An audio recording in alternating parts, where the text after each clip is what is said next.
सर्व लहानू भक्तांना सप्रेम जय गुरु. जीवनगाथा या सदराअंतर्गत आज आपण भक्त लतीफ शाह यांचे जीवनचरित्र बघणार आहोत. लतीफ शाह नावाचा एक मोठा भगवत भक्त होऊन गेला. तो जातीचा यवन असून त्याने आपला पूर्वीचा धर्म सोडला होता. तो रात्रंदिवस श्रीरामाचे भजन करी. ते पाहून काही मुसलमानांनी ही गोष्ट बादशहाच्या कानावर घातली. तेव्हा त्याने लतीफ शाहचा आश्रम लुटण्याकरता जे लोक पाठविले ते तेथे जाताच लतीफ शाहबरोबर श्रीरामाचे भजन करण्यात निमग्न झाले.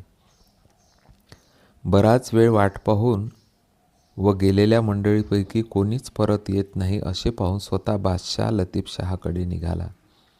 बादशाह छळावयास येतो असे जाणून लतीफ शाह एक भागवताचे पुस्तक घेऊन तुलसी वृंदावनाशी वाचित बसला. ते ऐकण्यास मंडळीची पुष्कळ गर्दी झाली होती. इतक्यात बादशाह तेथे आला आणि इकडे तिकडे पाहू लागला. तेव्हा भिंतीवर नाना प्रकारची चित्रे त्याच्या दृष्टीस पडली. देवांची, तीर्थांची, स्थळांची अशी निरनिराळी चित्रे बादशाह पाहत असता राधाकृष्णाला विडा देत आहे असे एक चित्र पाहून त्याने रागावून लतीफ शाहस विचारले की जर राधाकृष्णाला विडा देत आहे तर कृष्ण तो विडा का खात नाही. राजाचा हा प्रश्न ऐकून लतीफ शाह चित्रापुढे हात जोडून उभा राहिला आणि त्याने प्रार्थना केली की कृष्णा, राधा तुला विडा देत आहे, तो येथे आताच सर्वांच्या समक्ष खावा.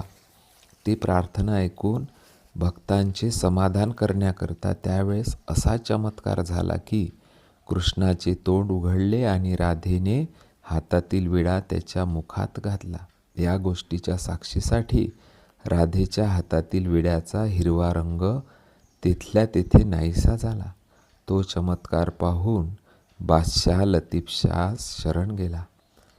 बोला श्रीकृष्ण भगवान की जय. समर्थ सद्गुरू लहानूजी बाबा की जय. सद्गुरू आडकोजी महाराज की जय.